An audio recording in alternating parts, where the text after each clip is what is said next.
The Marinade. There's no O in Marinade. Let's try it one more time. Ready? 1, 2, 3. The Marinade. Marinade. Bone Marinade. The That's Marinade. The Marinade. With Jason Earle.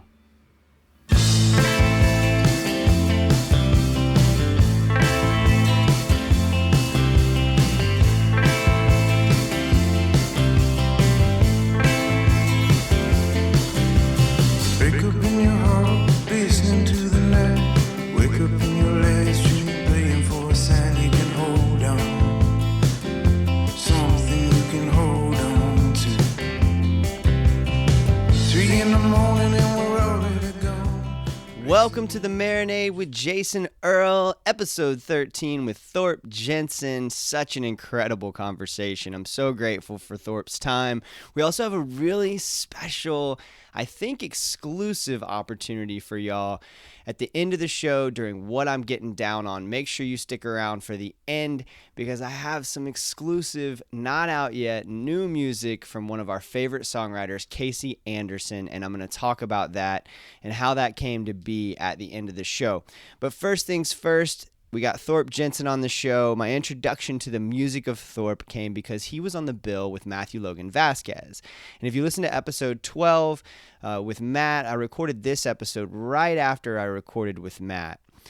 Matt is one of our favorite songwriters of all time. So if an opener is good enough to play with Matt Vasquez, they are certainly good enough to get a listen from me. Fortunately, Thorp Jenson's debut record, Odessa, deserves to be juxtaposed with the likes of Matt Vasquez, and I'm going to play a couple of his tunes during the show. First of all, the title track, Odessa, and then after the show, I'm going to play a little bit from a song called Oklahoma. It's just a wonderful record top to bottom, and I highly recommend you go out and get it and spread the word if you like this stuff as much as I do. We caught up in our new home away from home, the alley behind Little Indies. Like I said, recorded right after I spoke with Matt, and then Thorp went on to play this outstanding set opening for Matt, and the room at Will's Pub was ready to party. Thorp and his trio ratcheted up the energy and just kept it going for all the way into Matt's set. And during this conversation, right before he went on to play, we talk about Thorp's musical influences, his relationship with substances.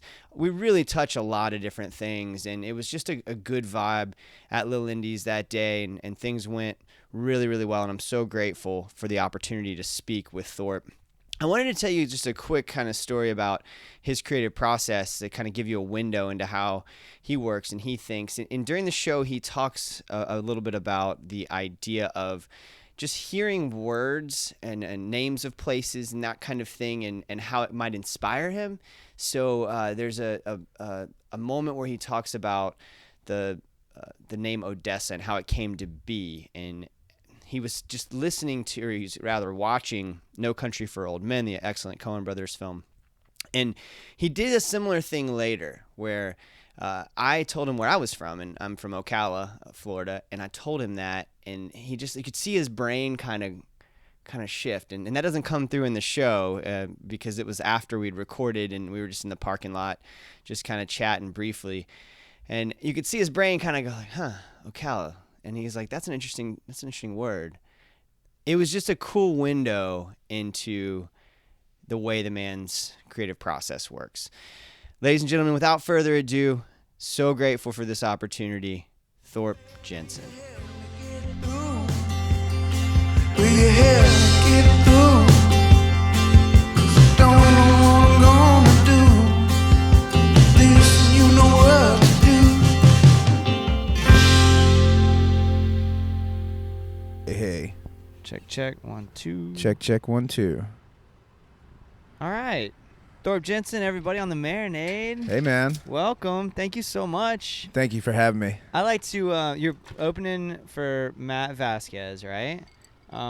Indeed. And what's interesting is that, like, I love talking about origin stories And I don't know if anybody gives a shit, but I always like to talk about how I got into somebody, you know. And I got into your music because you were opening for Matt Vasquez, and I was like, right I gotta on. check this out. Oh, cool. Right? All right, so it's working then. Mm-hmm. Well, that's gotta be exciting, though, right? I mean, Man, somebody like him. Matt is he's a really cool cat, and it's been very inspiring to hang with him and you know, just see those boys doing their thing, man. They sound great, and yeah, it's been cool. Well, speaking of which, your record sounds great, and I do want to talk about like what it's been like touring with those guys too. But Odessa is your record, and it's fantastic. Thank you. I really like it, and there's like a lot of seems to be a lot of different influences. Yeah, it's a little all over the place. And so where you know, you kind of, I kind of want to go back if we can, and you growing up, where did your musical influences first start, and how did that evolve? Yeah, I mean it's a long journey. We got time. So my dad's record collection, probably just like a lot of people. I wish. It had you know, some of the hits sort of from that collection were like Derek and the Dominoes. Oh yeah. And of course there were some Beatles. So like Sgt. Pepper's was the one that like my brother and I like wore out.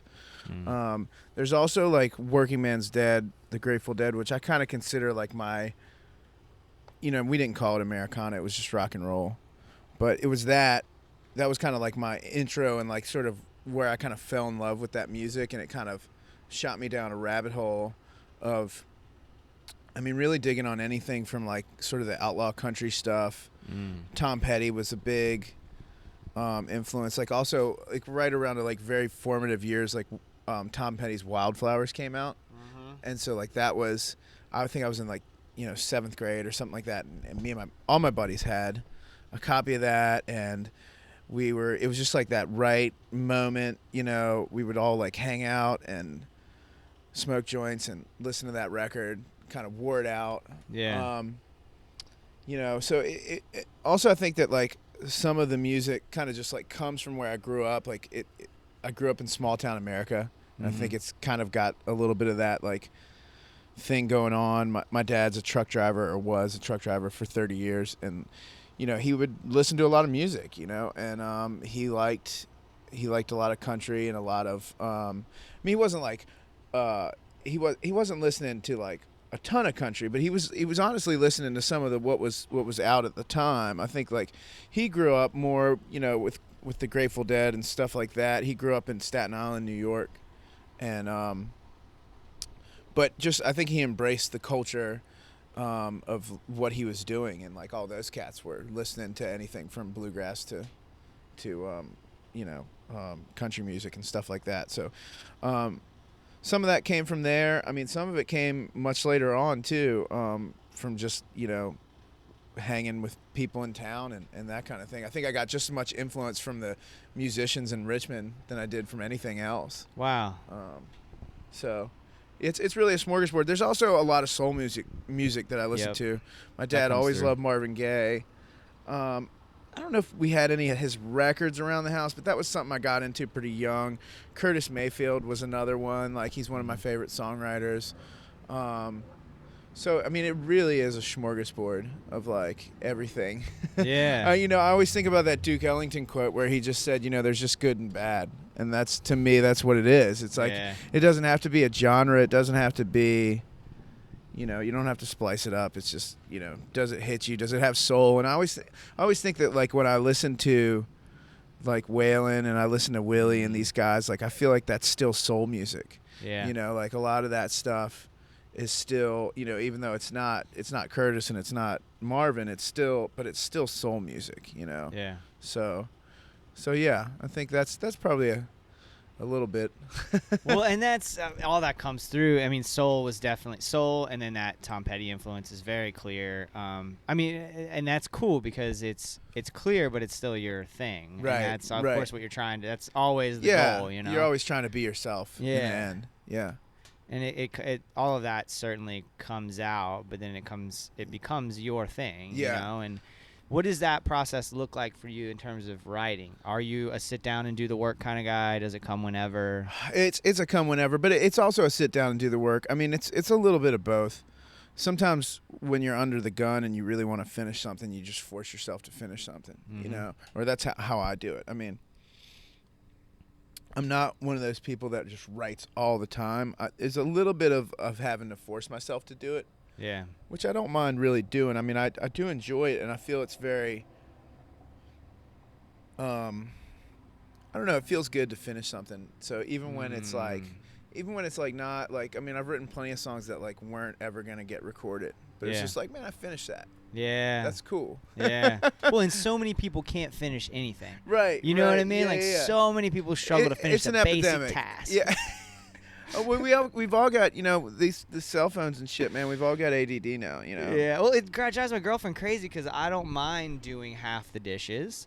I don't mind doing Right. I'll load a laundry when there's 6 to be done. Absolutely. But I finish stuff. Like if I go out and set a goal, I finish stuff. Something gets finished, maybe not the dishes. But I did. But you keep them at a reasonable level. Yeah. So it's not all overwhelming. relative. Yeah. I did half the dishes. Yeah. That's a pretty serious accomplishment in That's today's legit. world when I have Twitter.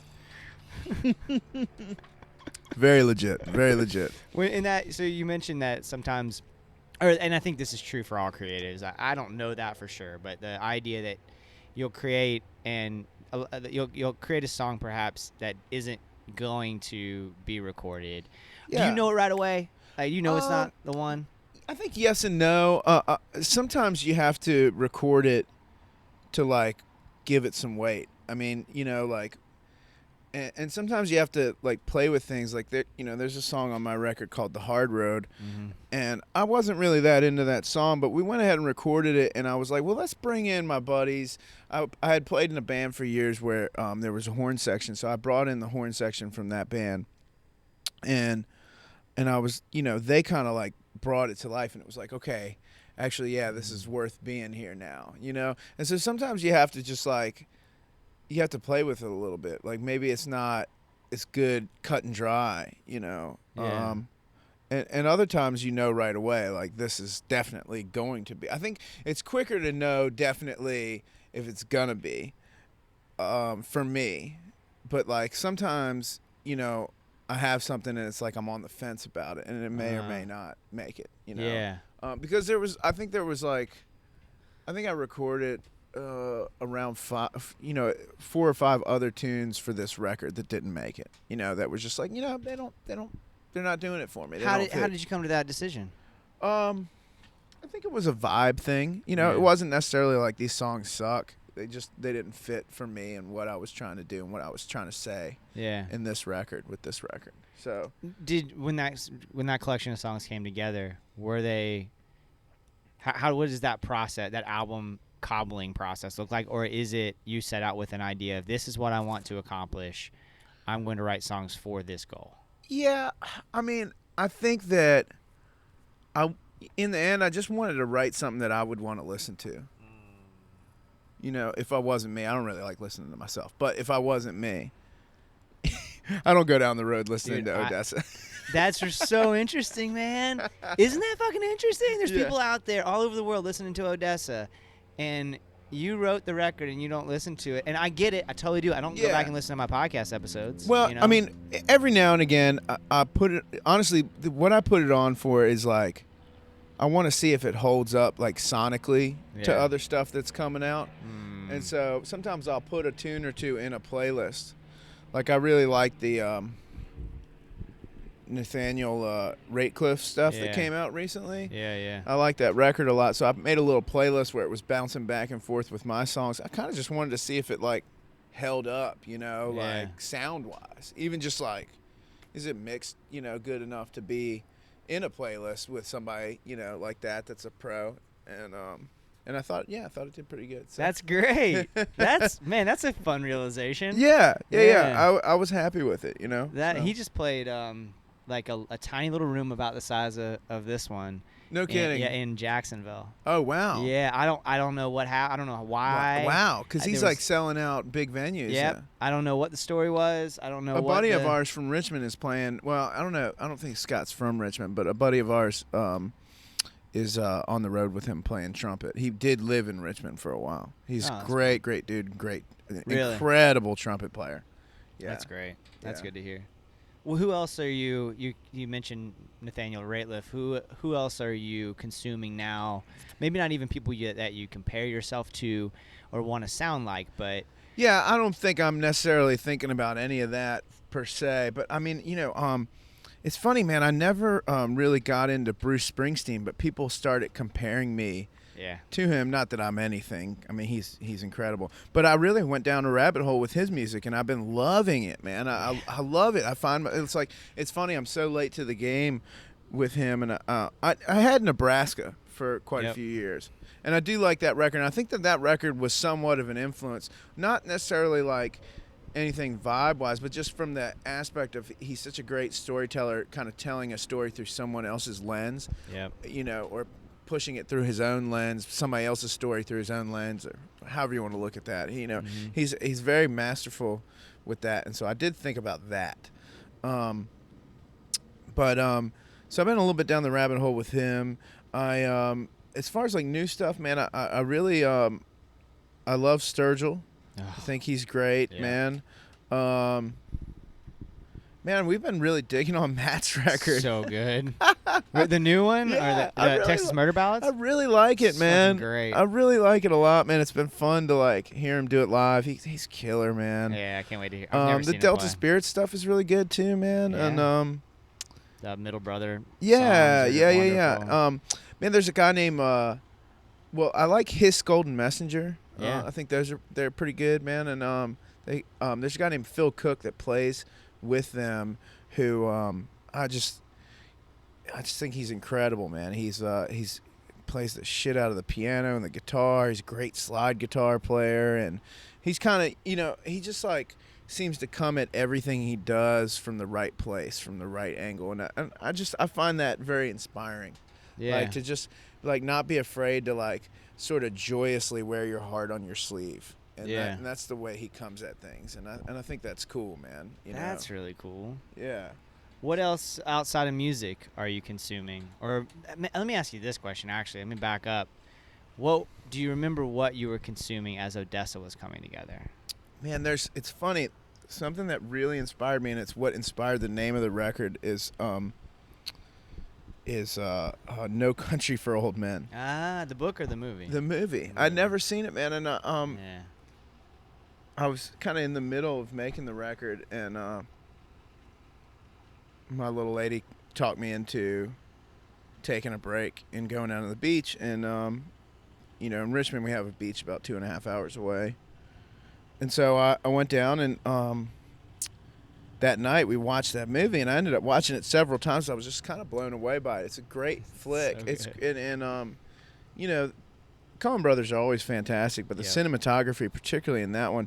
And so part of the movie references, I don't know if they ever actually go to Odessa, or if they do, it's like at the end, but it talks about Odessa, Texas. And so it was like one of those things where I thought, oh man, that's a great name.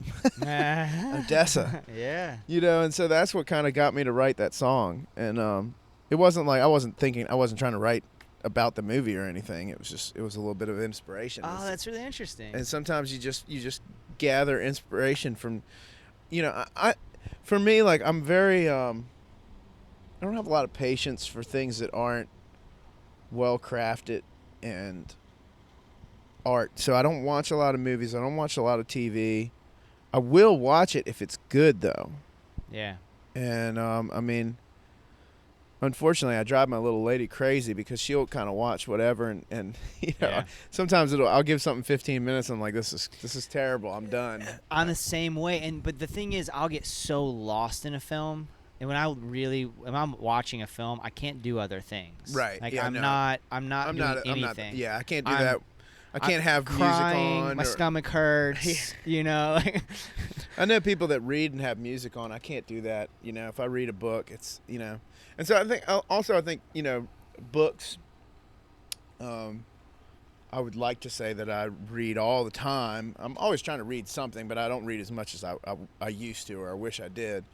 But I think that there are just books, that kind of hit you. I had read that book, The Alchemist. Yeah. not long before making the record, and so that was a little bit of inspiration, you know. Interesting. How do you think that inspired it? Well, just about like trying to find your own story, you know, and sort of being fearless about it. Yeah. Being fearless to write your story and just do it and like follow, you know, like he talks about like listening to the universe. Yep. And how like the animals all know and like they already know the path. Yeah. And it's like, you know, you start to realize that I mean, I know it's a fiction book, but it's real. Like if you just listen to things, if you just follow your path, you can find it. How much do you struggle with that?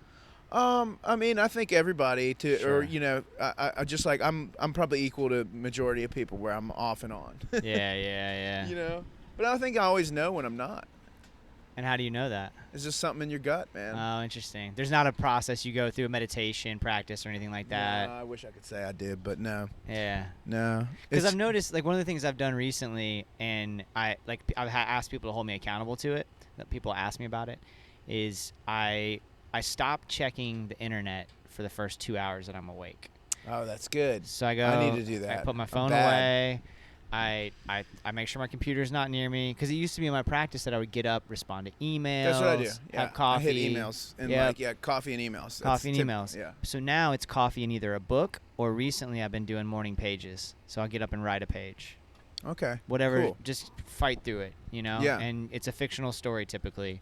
And if good or bad, whatever, I'll just, if it's shit, I just won't do anything with it. If it's good, I might put it out there on Instagram. But you have or to something. you have to write. You have to do something. You have to just do it, you know? But what I've noticed is that I'm happier, and I'm more in tune with when I'm not happy, because I don't have that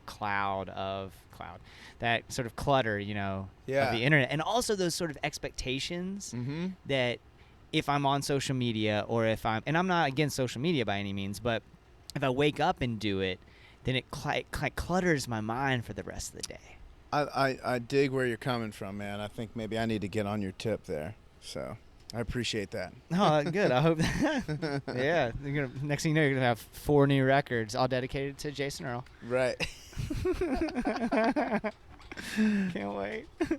One called Morning Pages. Right. Morning Pages. Yeah. This one goes out to you, Jason. What other, you talked about reading a little bit, and at that time you're reading The Alchemist. What about currently? Anything in particular? Man, I've actually been, I've been reading The Spirit Molecule. I'm not familiar.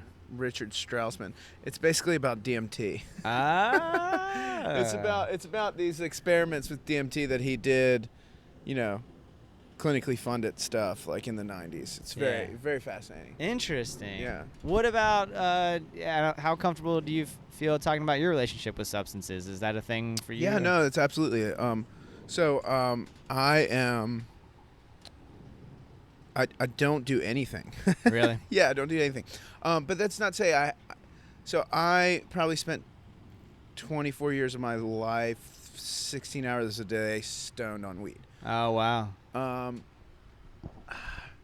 I'm not like I'll occasionally eat an edible. Yeah. I'm not like wearing my sober flag. Yeah. You know, like that's not me at all. It's just something I chose to like chill out. You know, it was like something that wasn't agreeing with me anymore with that. I did basically everything but dope when I was younger. You know, I tried a lot of psychedelics, and I probably would still at this point. Just not, you know, it just has to be the right time, right place. You know, Yeah. I'm really not against anything that works for you. I see it working against a lot of people. Yeah. Not necessarily weed. I think a lot of people can do that just fine. But just for me, it wasn't agreeing with me anymore to do it all the time. And I'm not very good at, like, moderation. So it was just a decision I made to, like, I'm going to stop this for now. I don't know. You know, I might change my mind later on down the road. Was that a recent decision? Oh, yeah, it's been a few years. It's been about almost 3 years. And, I mean, like I said, I've had an edible or two in that time period. It's not like, and I'll have a drink very occasionally. Like, I'm talking once every 6 months, you know. Well, so that sounds like I say it's almost. I guess it's less than moderation if you're only having one every 6 months. Yeah, I mean it's just here, you know, it's very little, you know. You don't get that thirst for the second drink though, or anything. Oh or yeah, do no, you? I do. I'm sorry. do? Yeah. Sorry. When no, I'm not good at one drink. I said a drink. I did say a drink. I'm sorry, folks. That was a little bit of a lie. You can't come and lie to my people, man. No. I didn't. I'm sorry. I didn't mean so. All 12 of them. I out there drink going, that motherfucker. about once every 6 months, and I usually have a few. But Okay. it's not like Yeah. going in, you know. But like no. I definitely I'm not good at one. One is not fun to me. One is like boring. Interesting. Yeah. I like one. I like one or two. I do too much sometimes. Yeah. But more often than I'd care to really admit. But Yeah. I like one or two on a Tuesday. Yeah, the thing for me, the reason I don't drink a lot is because it always sucks my productivity. Yeah.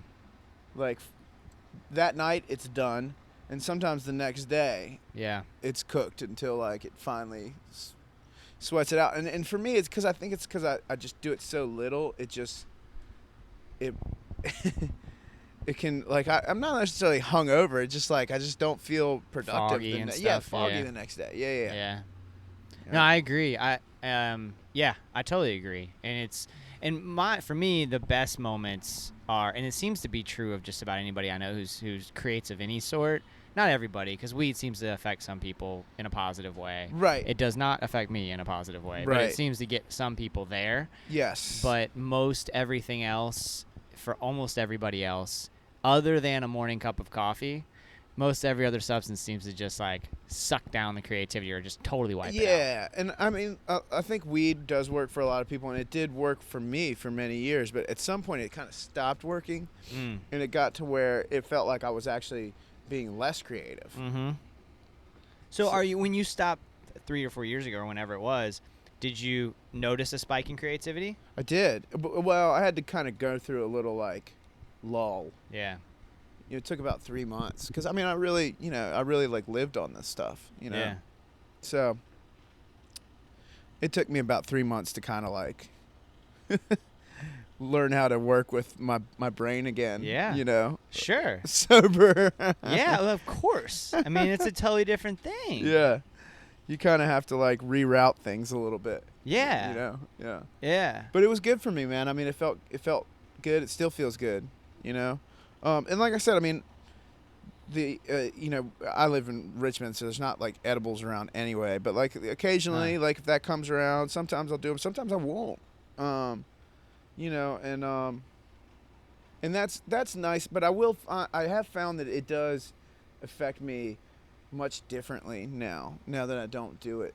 It's really strong. It has to be something that I kind of have to just like give into it for the day. Yeah.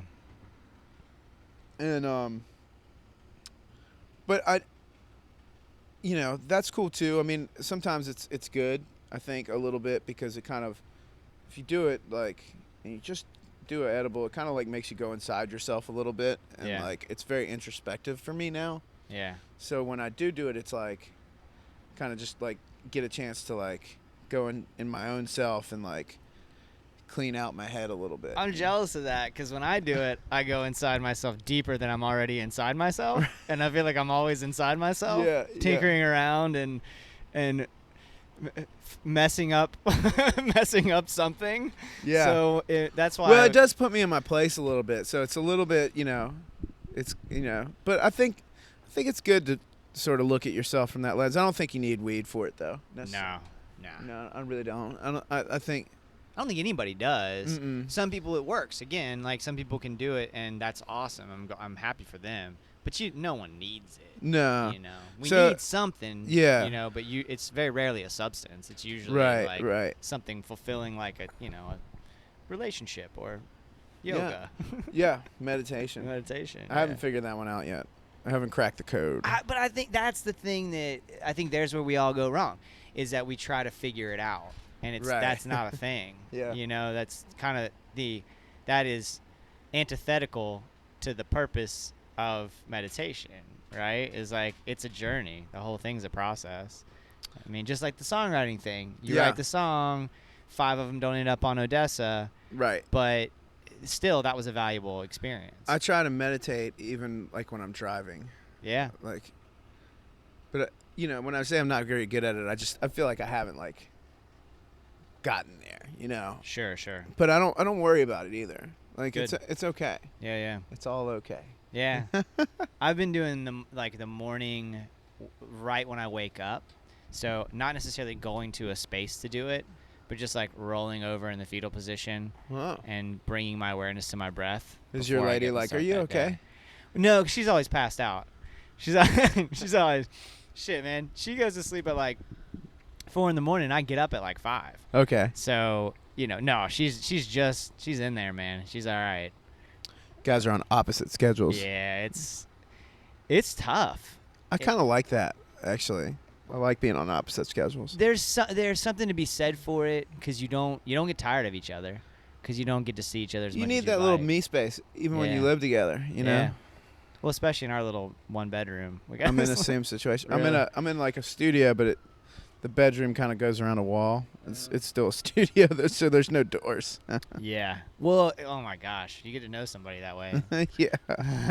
But the opposite schedules. I mean, well, and also the other thing about it is that she is an artist, and so it's cool because there's just this creative energy no matter what's going on. One of us is doing something, Hell yeah. you know, and that's really fun. And they're different, so there's never like comparison. There's never like one-upmanship or anything like that. There's a Right. lot of support, Right. you know. Yeah. And we have space to do it because we're on opposite schedules.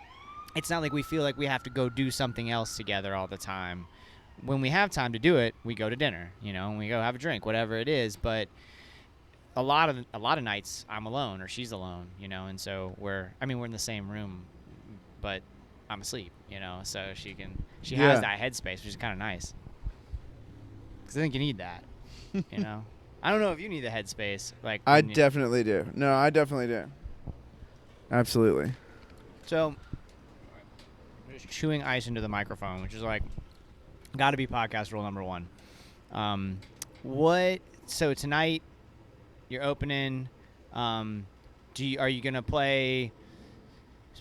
Are you playing the same sets? We've had a few sets. We've been kind of messing with it a Okay. little bit. So And you got a trio with you? yeah, we have a trio. Cool. So drums, bass, and guitar, and me. Yeah. So Matt, actually, like his, I guess agent, his people reached out and kind of were like, are you willing to do a power trio for this? Yeah. And normally we go a little bigger, but Hmm. because the record's a little layered. Yeah. But it's been a fun challenge, and it's been great. And they're really good. Matt and those guys are really good, and so it's been very inspiring That's to awesome. like see them do their thing, and like, you know, I think we keep getting better, and like this is like it makes me better to like Yeah. kind of just go at it a little stripped down like that, you know. Yeah. And That's it's been great. fun. It's been fun. I mean, like, I've been enjoying it. So I think everybody's been enjoying it. How much thought process do you put into the set list itself? Is that a creative endeavor, or is that just like, all right, let's fucking No, I do think these? about it. No, I Yeah. think about it. You know, it's tough because when you're the opener, I find it easier when you're not the opener Yeah, I'm sure. because people are coming in, you know, Yeah. and like you want to tell this story. Yeah. Like everything's a story. You're always trying to tell a story, and I try to tell a story with the set list too. Oh, that's awesome. You know, so like I said, I find it a little easier because you don't have to think about the fact that people are coming in still. Yeah. You know, usually if you're the band, like they're here to see you, you're the, you know. So, but I mean, this is where we need to be right now. Like, Right. you know, we couldn't have come here and sold any tickets. So Well, you'll make some fans tonight. I Yeah, mean, yeah. those songs are great songs. we need to be here opening for Matt. So I'm very excited, and you know, it's great. Yeah. But yeah, so I do think about it. I don't know if I overly think about it. I mean, I kind of like wrote a few set lists for this tour, and we're like, let's see what happens. Let's Before try. the tour. Yeah, before the tour. Ah. Yeah, I kind of I wrote them in my head. Yeah. And we rehearsed a few older songs too. I don't think we've played any so far. We may, we still might. Songs that like pre-Odessa songs. Yeah, pre-Odessa songs. Yeah. I keep a few like from my catalog that was just stuff I had, and that I'd been playing, before the record came out. And not many. I really like the idea of looking forward, So just kind of like trying to make the catalog start here and see what's next. Well, I think if fans at a show like this anyway want to hear, they're usually forward thinking. Like, I want to hear Matt play Texas Murder Ballads. Like, and he will. That's what I want to hear. I love his songs. I love the old Delta Spirit songs and all that, but I want to hear the new stuff. I think that's what you should do. You should represent where you're at. I mean, I think if you get to a certain, if you're Tom Petty or were Tom Petty, you're gonna play what your fans want to hear to a certain extent. Right. But I think people that are out catching new music are catching the new music, so they're expecting that. Yeah. You said that you wrote the set list in your head. Are you a pen to paper person? Yes. The other stuff? Mm-hmm. Not everything. Typing an idea into your phone, but like notebook. Actually, I did type a set list out into my phone, but it was only so I could text it to them. Mm-hmm. But normally it's all paper. Yeah. I'm a very analog kind of guy. Me too. Yeah, I like to start there. I usually do it with pencil because I erase. I like the messiness of something written in pen and a line through it. Like you see the old Hemingway manuscripts and shit. Where it's like they move the words around and. Well, when I went to music school years ago, and the jazz arranging teacher always used to talk about that the best music is written with the eraser. I think that kind of gets driven into you, just like we all wrote with pencil because you're writing on staff paper and shit, and you got to erase sometimes. So I just started to get used to a pencil, and so now I write with a pencil. I think that is a very particular thing for a lot of people, though, the feel. Yeah. Mm-hmm. I do like the feel of a pencil. I also don't like mechanical pencils. I can't stand a mechanical pencil. Mechanical pencils. They're like. They make me feel like the Incredible Hulk. They break so easy. Like, It's Thorp smash. Yeah. It's planned obsolescence. Yeah. Like it's appealing to kids. Kids fucking love that. Yeah, right. I don't want that. Give me an old fashioned. I used to have a duck, and you put it in the duck's butt, and that's how you sharpen the pencil. Nice. Duck. All right. We still have an electric one. Yeah. We have one at the desk on the desk at home. That's great. Yeah. I like a pen, and I'm particular. I have. Do you have nice pens? They're not nice. They're nice within my budget. Oh yeah. Those guys. That's pretty solid. Yeah, it's pretty good. Yeah. So that, and I like blue specifically. Wow. Which is like I don't know. It's a weird thing. I think some people black is okay. So it stands out to me more, maybe. I don't know. I don't know what it is. Yeah. But always a notebook. No matter, Yeah. Me too. I have a notebook in the van right now. Grid. Yeah. I like grid. Oh yeah, I don't do grid. But No? I mean, that doesn't work well for song lyrics. I feel like. That makes sense. Yeah. Because that's usually what my notebooks are. I'm really bad about like having numerous notebooks going too. Do you lose track, or you know where those ideas are? I mean, I lose track of like the old stuff. There's plenty of old songs in notebooks that just don't need to come out anyways. Yeah. Maybe they come out and you polish them off with a trio. And they sound a little different. Who knows? Did you drop your cigarettes? Did Matt drop his cigarettes? Matt may have dropped cigarettes. I do not smoke. This looks like a full pack, man. Yeah, I don't know. Seemed like he was searching for his cigarettes at some point. So I'm gonna tell him I found him. Yeah, you should hold him ransom. Well, Thorp, thank you so much, man. It's such a pleasure. And thanks for having me, I'm man. Really this was fun. Excited to hear the tunes tonight. It's gonna be fun. Yeah. I can't wait. Thanks so much, man. Welcome to Orlando. Thanks, Jason. All right, brother.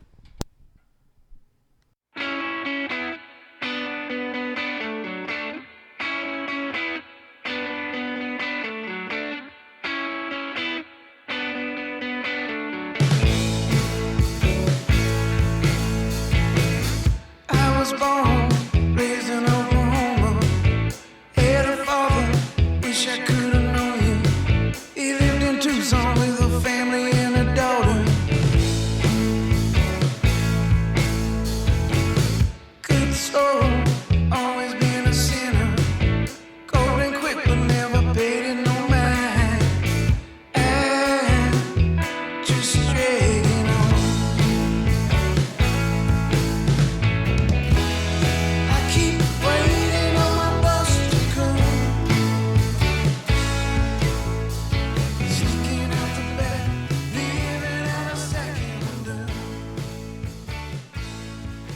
Thorp Jenson, everybody. Thank you so much, Thorp. What a great conversation. I really appreciate your time and your honesty and your openness, and I feel like I learned a lot about your creative process, and I'm going to take some of those lessons into my own process and my own life.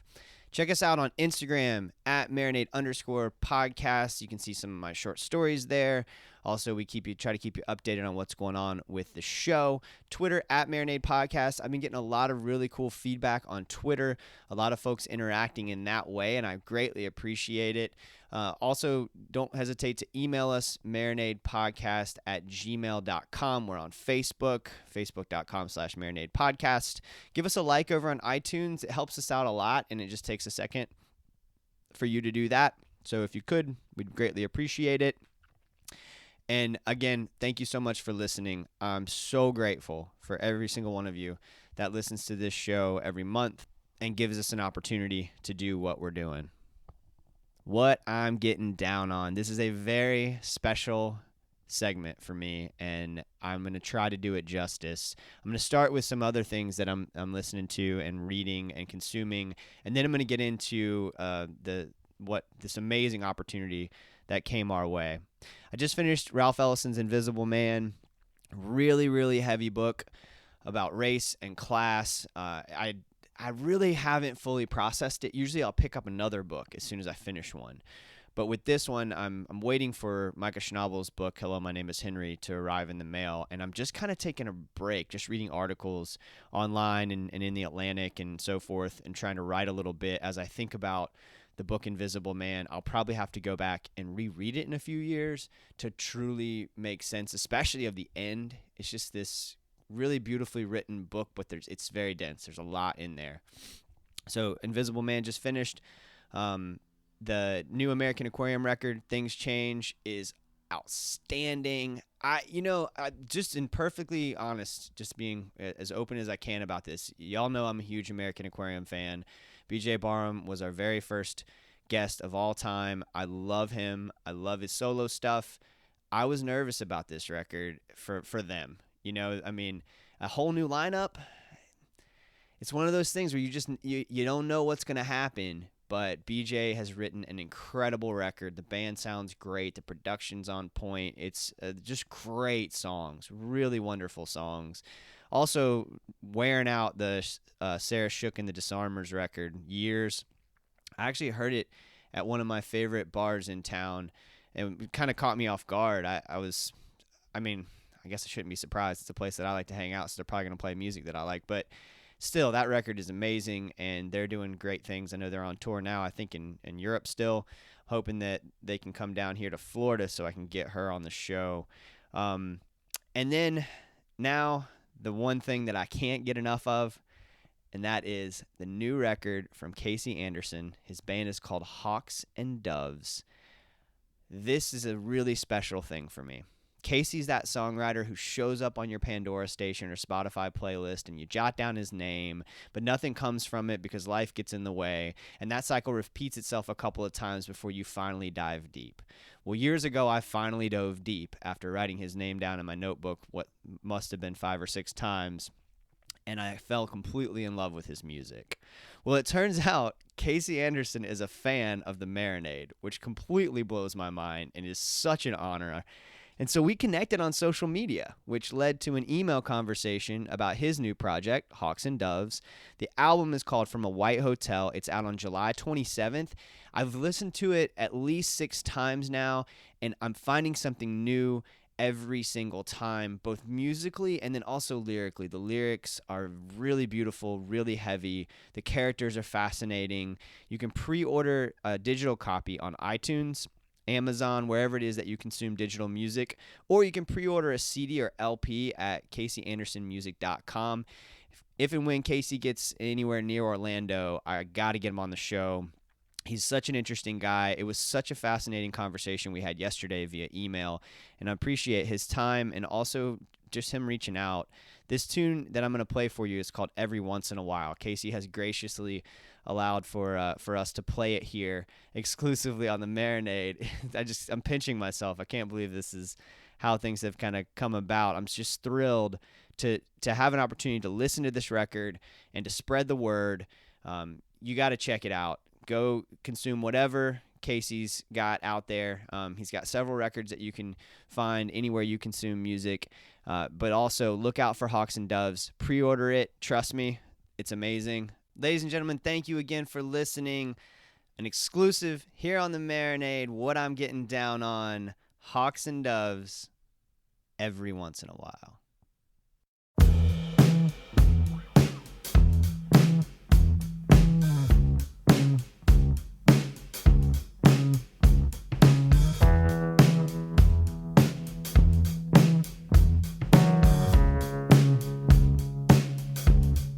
Another motel sunrise,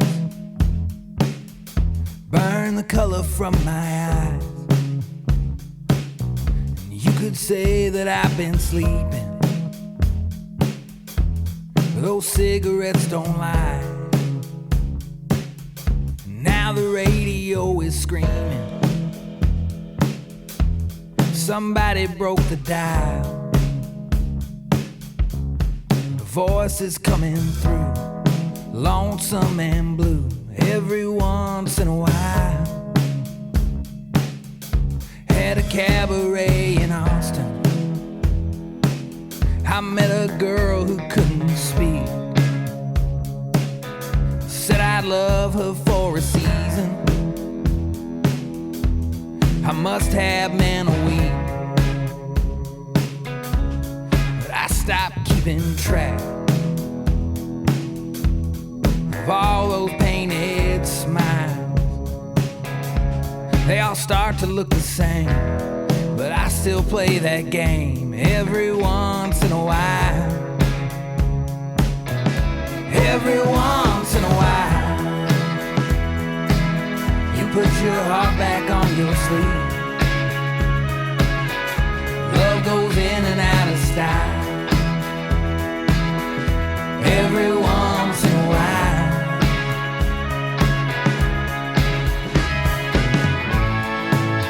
well, I got whiskey and I got wine.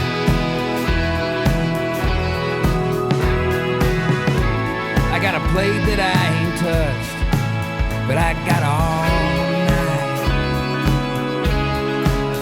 And there's a girl in California, says she's carrying my child. I ain't too sure, so I only think of her every once in a while. But now you say you love some losers, but I'm the lowest down by far. And I'll die just like that singer in the backseat of a car. But if you'll follow me on down the road another mile, out where the highway turns black, I'll only look back every once in a while. Every once in a while, somebody's gonna leave. Love goes in and out of style. Every once in a while, every once in a while, you put your heart back on your sleeve. Love goes in and out of style. Every once in a while.